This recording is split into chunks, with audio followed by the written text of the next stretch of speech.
11 News reporter Aley Davis is live. 11 News reporter Aley Davis got 11 News reporter Aley Davis. Live from the studios at Brigham Young University.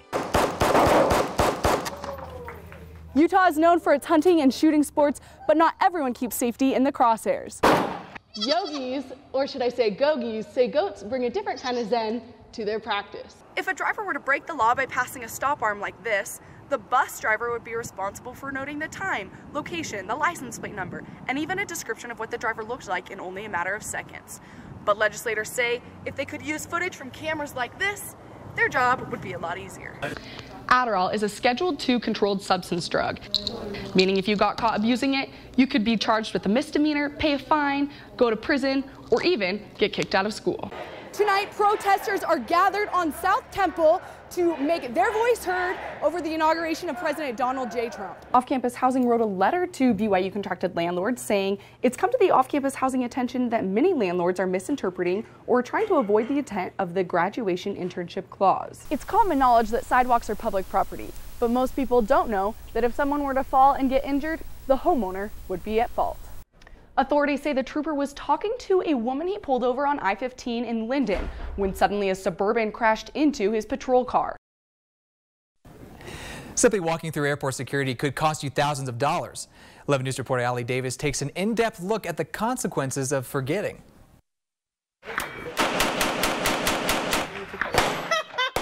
Vanessa Oler is a firearms expert. She's been going to the Provo Shooting Sports Park for years. I think the first memory that I ever had was as maybe a 2-year-old trying to keep earmuffs on my ears. This is the ammo for this guy. Oler knows guns like the back of her hands.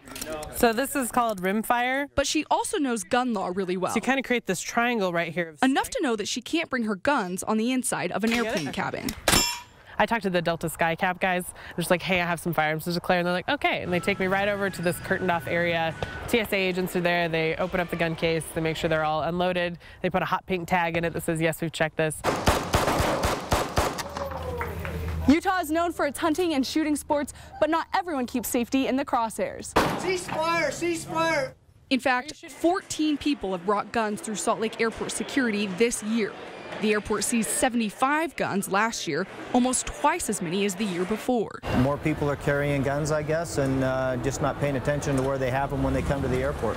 Airport Police Chief Craig Vargo says the #1 reason people bring a firearm through airport security? I forgot. But simply forgetting to declare a weapon comes at a high price. You got a criminal charge, so you're looking at a Class A misdemeanor. Plus potential jail time, a $100,000 fine, and even a federal charge. We do take their firearm, we put it in evidence, and then it's up to the courts on whether or not they get that back. Usually what happens is that gun gets destroyed. Anything that got returned? Joel Perez works at Gunny's. He's a concealed weapon carrier. Perez says he's come close to walking through a courthouse security with his gun on him, but not at the airport. I gotten, feet away from going through, and as I'm checking for metal objects and taking my belt off and stuff like that, I remembered my gun. Both Perez and Oler say it's easy to forget. If I'm carrying consistently on my person, it's like a cell phone. You're never really aware that it's there, but when it's not there, you're like, ooh, I feel naked. But airport security does not take forgetting lightly. There's absolutely nothing wrong with carrying a gun as far as I'm concerned, as long as you do it lawfully and responsibly. They need to be aware that every time they go out in public, they are the face of the entire gun industry. If they treat the law how it's supposed to be treated and respect it, then we won't have such a panic. In Salt Lake City, Aley Davis, 11 News. Students popping prescription pills to help them study better may be more common than you think. In this in-depth report, we take a look at the effects of taking a stimulant without actually needing it. So then we're going to draw oxaloacetate over here. BYU senior Jeff Brown is preparing to take the MCAT this May before heading to medical school. It's a grind each week studying for the test. Probably 20 to 30 hours. But Brown wonders if that's enough, especially when he is competing against students who pop prescription pills to stay awake. Pills meant instead to treat attention deficit hyperactivity disorder, more commonly known as ADHD. I think it might be unfair. I might ask myself, could I be doing better if I was taking a psychoactive drug as well? One former BYU Idaho student admitted to me taking the stimulant Adderall. It was like I went into hyperdrive mode. I didn't know what time it was. I just knew that I was doing this project and I was getting it done. She says she got the drug from her boyfriend. He was like, hey, I have some Adderall in my bathroom. Like, do you want to take half of it? It was his prescription. My boyfriend could get in trouble for giving me, was my first thought. I found another student who abuses the drug. I only take mine on test days. This BYU student also says Adderall helps him study better. He admits taking it about 6 times a semester. Because it helps you focus, gives you energy, kills your hunger.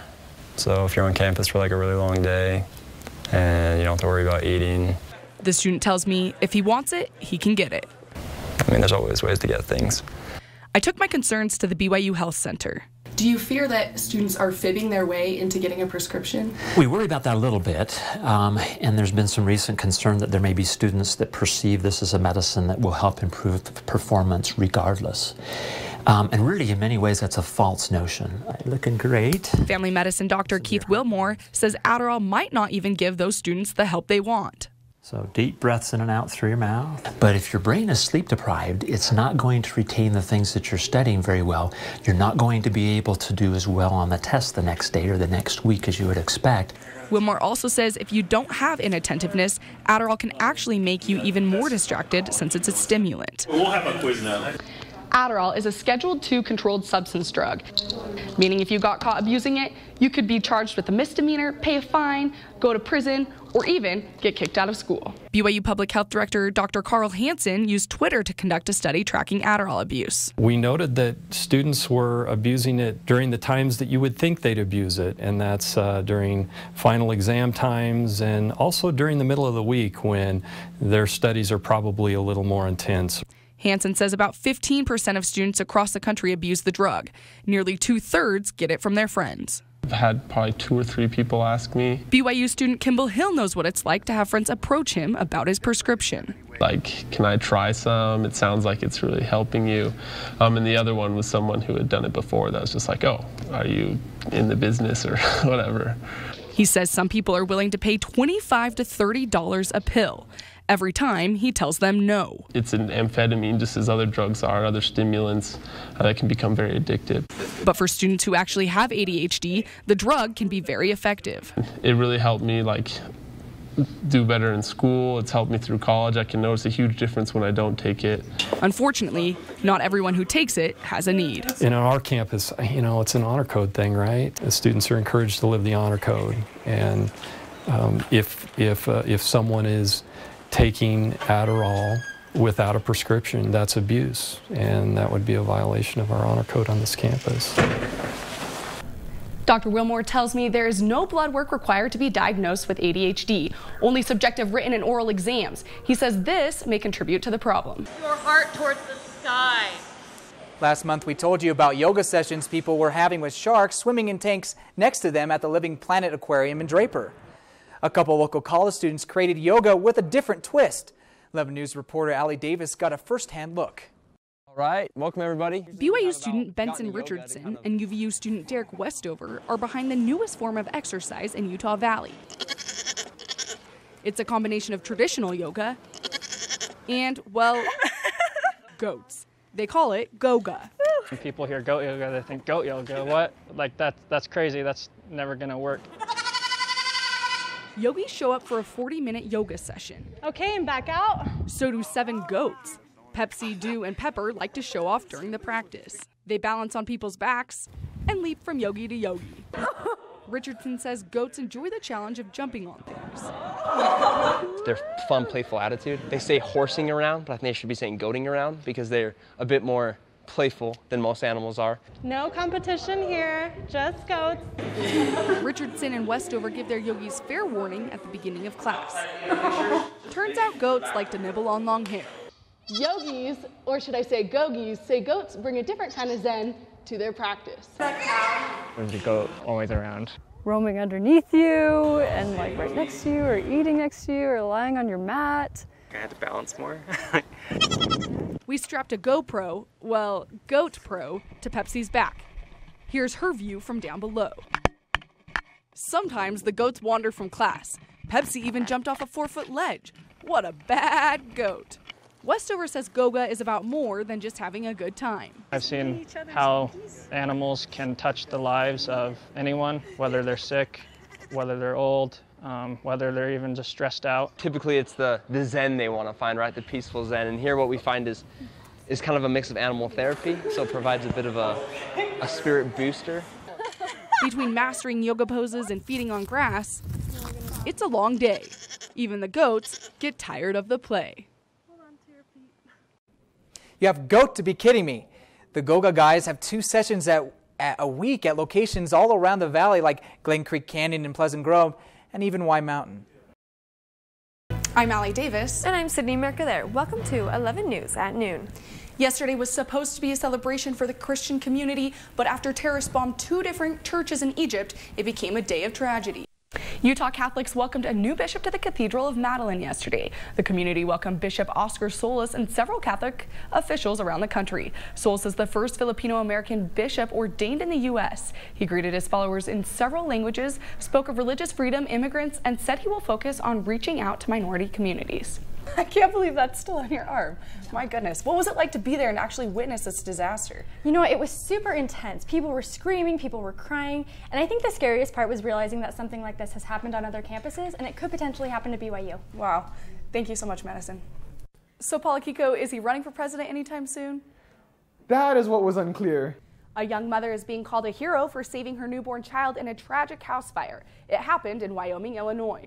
While being trapped, 21-year-old Shelby Carter strapped her baby into a car seat, broke a second-floor window, and dropped her child to the ground level. Officials say the baby was found safe, but the mother died from smoke inhalation. Fire authorities say the cause of the fire is yet to be determined.